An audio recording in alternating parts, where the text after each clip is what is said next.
guys. Okay, today we're talking all about denim and story charms. Matt, I am really into hanging stuff. Okay, as you know, that is a well-adorned bag. right? Yeah. So this is a really well adorned bag, but I just want to show you guys how fun it can be to like start hanging stuff on your bag. I mean, come on now, you hang jewelry, so why not By hang the it on way, your it's bag? a 2 coffee day, huh? I know, right? Okay, so here we go. Let's take a look.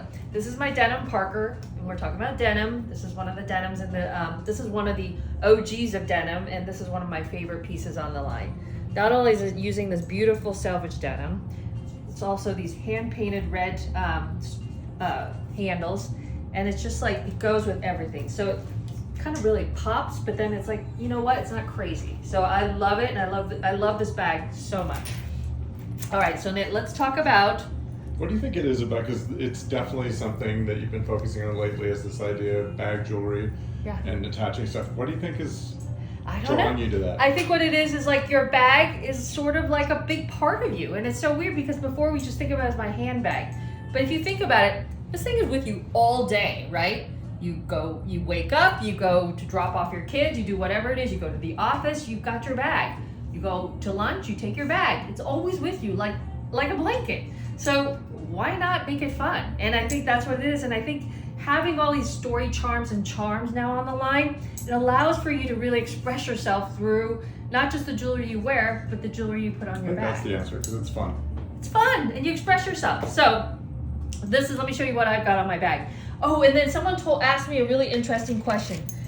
On the story charms online, yes, all these little charms are removable. So you can move them around any way you want. It was a really good question, right? And so you could clip them on to any of the chains. If you want them all down here, you could move them around. You could unclip this and maybe wear this as a little charm on your necklace, you know? This is like the most amazing thing that you can buy. You could turn this into a million things. You could turn this to a story charm that you hang. You can hang additional stuff off of it, which I'll show you. You can wear it as a necklace, and then you could take these little charms off and wear little charms. So pretty great. Or you could take all the charms off and just wear this as a link necklace if you want. So kind of cool. So let me show you what I've got. This is my personal little stack here. And by the way, we got a ton of new little charms in that's gonna go up online this week. So let me just show you because I've played with it. So I have right here on my bag, this is the Evil Eye Good Luck charm because I just think I need a little luck. I love the blues. I love all these little charms. And again, you could unclip them and you could also just wear that. And that's so pretty if you just wear it alone. Okay, and then I have one of these envelope clutches that I clip to the charm story. And then I have this cool clip that is online. And this is where I'm collecting all these little tiny charms that are online and I'm clipping them all here. So let me just give you a quick preview. This is already on the line. This is the small crystal. This new shell with a little rhinestone is so cute. I love that. I love this one, the green one is so beautiful. I love the shell one with the evil eye. That one's amazing. And we're adding all these cool blingy monogram letters. So this is gonna go up online pretty soon, so you could do your monogram. So you could put I, C, G. I put I, but I'm gonna add C and G to it. And then of course I have my clear crystal because I need a little bit of good juju when I walk around. So I put this through the thing, and I like that it's not gonna go all the way through, but I just kind of like it like this. I think it looks kind of cool. So anyways, that's my charm necklace story. And this is so cool because you could have something in here real quick that you need to grab, and it's right here. And then this is on my bag. It's super cool. And Matt, what do you think? I like it. Right? Fun and expressive. Fun and expressive. And then also you could add to it. Just keep adding. It's so fun. Like whatever comes out or you find something cool, you could add to it. You could add a string that you like. You know, sometimes you go to a store. It's like the same fun as like a Lego set, but it's your bag. Yeah, You know? I love it. I love it so much. So awesome. Charms. And then what else, Matt? I'm trying to think of what else. We had some really cool learnings. One fun fact. I have Okay. a dentist learning one. Okay, Matt, Say what go you're saying. ahead. What are you saying? No, go ahead. So this is now the coffee chat portion of our story. We'll talk about whatever we're thinking about. Okay, Matt. I was at getting one of my cleanings Mm-hmm. and just chatting with the hygienist. And she mentioned something I never heard of, which is hydroxyapatite. Okay. I think that's what the chemical is called. But just remember apatite, and I think it's hydroxy. And I'm just now learning about it, and then I saw that Huberman's doing a whole oral care episode. Okay. And he did a teaser where he talks about this. Okay. We all know about fluoride, you know, how it's supposed to, it's controversial, but how it's supposed to help you, Clean your teeth. The for plaque. your enamel, it's supposed to harden your enamel, Yeah. whatever. But this hydroxyapatite apparently, still learning, is like the building block of your enamel. Okay. And if it's, so now that you can get toothpaste that have this in it. So I'm trying that out, a couple different brands of that, and it's weird actually because the teeth feel better. I don't know if it's placebo, but the teeth feel better. But what is absolutely better is it's easier to floss. Okay. So there's something about it, and also it's. I'll try it. Yeah. Well, I've got two different. I told you, I've got two different ones you can try. I know. And Well, where are they? Are they in the bathroom? Yeah. Oh, okay, I'll try it. And it's something a little bit different. One of them has the instructions that it's complete, you know, real toothpaste or traditional toothpaste you don't want to swallow. Yeah. It's not good for you. Right. It's got stuff in it. This one brand I was using said it's fine. There's nothing toxic in it or anything. That's good. And in fact, don't rinse because It keeps it. it stays. Yeah. So I guess you could brush and preliminarily I don't like it. rinse and That's then gross. brush again. Okay, and just leave it on. And then leave a coating on, and Okay. it makes a big difference. Okay. Anyway, It's like- so stay tuned. It's like leave-in conditioner, but leave-in toothpaste. Yeah, Okay, I think very so. cool. So this is what I think we should do. I'm just gonna run this by you. So I am starting a closet with all my stuff. I think there should be a couple shelves of Matt's finds because I think what's really helpful is Matt finds all these really cool like products like for your teeth or whatever. He should add to that. But sometimes he also finds really cool stuff, and I find myself, I wish other people would do this who are men that are, you know, that are okay married to someone who I'm like, oh, okay, I think we align in taste. I want to know what they want because now I'm like, where do I, if I want to find a gift, I don't know what. So Matt, if you could just add like some shelves on Sure. on my closet of like your, you know, beauty products that you find, and then like man's beauty products, Yeah. and then like man's like you know, like jackets or shirts that you think are cool. Yeah. I think that would be really helpful because you always find cool stuff. We'll totally do that. Okay, cool. Thank you. All right, that's it. Oh, and then so what else? Okay, for me, what my finding is. Okay, so this morning, again, we're going back to Dr. Huberman again because we're both obsessed with him. Every time I go to Stanford, I'm always like, I wonder if I'm always like for 1 second, like the other day we stayed down in Palo Alto and I was running through campus and I was thinking, man, where's that science department? Because I think if I saw Dr. Huberman, I would pass out. I'm such a huge fan. Yeah.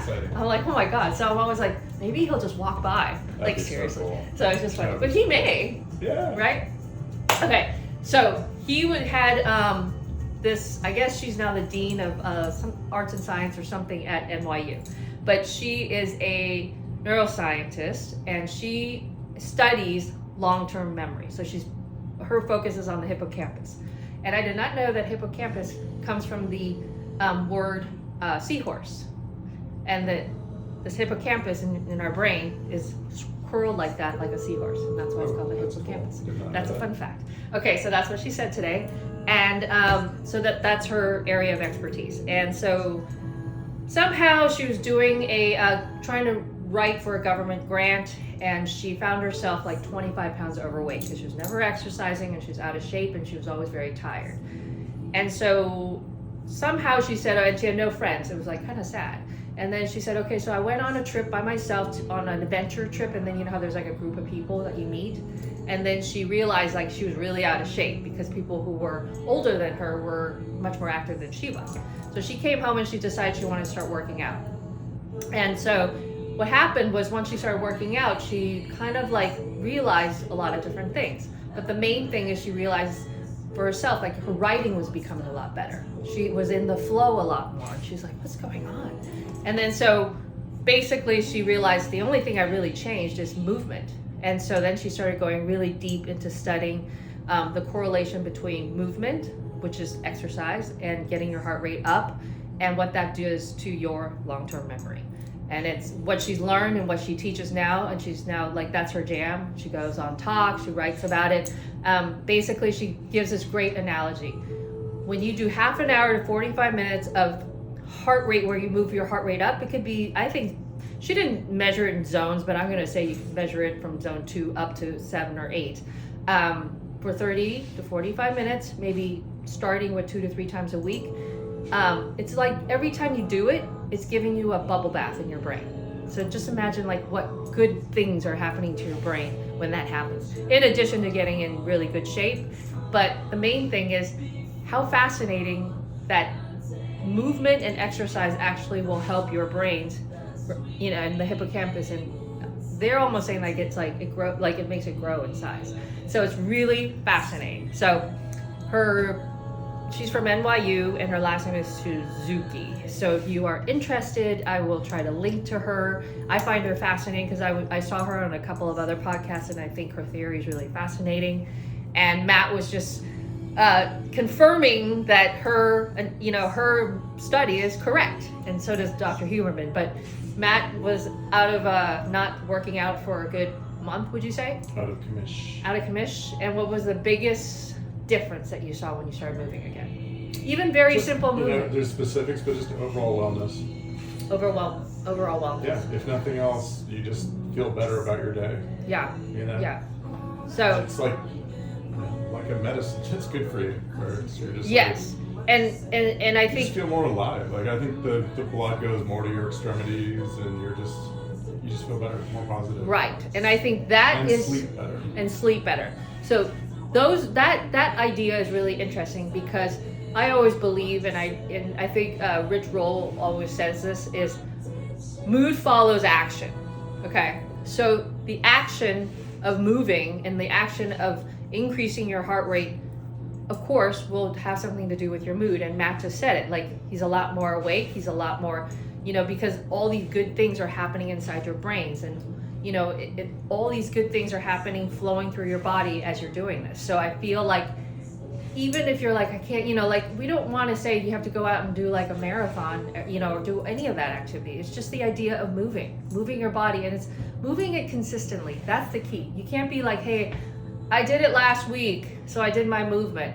That doesn't work. It's the consistency of it. And so it's better to maybe move for 5 minutes a day consistently versus doing a big half an hour or 45-minute workout once a week, and you're like, oh, I've done my consistent moving, my movement for the week. And also be kind to yourself. We talked about this before. It's like better to show up and not do like the perfect workout. Yeah. Than just move. to say, oh, I'm not going to do it because it won't be perfect. Yeah. Or just go outside and take a walk for 10 minutes. I think that's a key. So anyhow, movement is really critical. And not only is it for you to feel better about yourself and get in better shape, think about it as increasing your brain memory. I like the bubble bath. That's fun. The bubble bath for your brain. So when you're sweating and you're like, I hate this, I hate running, blah, blah, blah. Think of what you're doing for your brains. And I think then you're like, okay, this is cool. So anyways, food for thought, look up Professor Suzuki. And also, if you haven't heard of Dr. Huberman, he is fascinating, and his podcasts are fascinating. And I feel like he's like on the cutting edge of a lot of what people are learning about how to increase longevity. So that's it. All right. Bye, guys.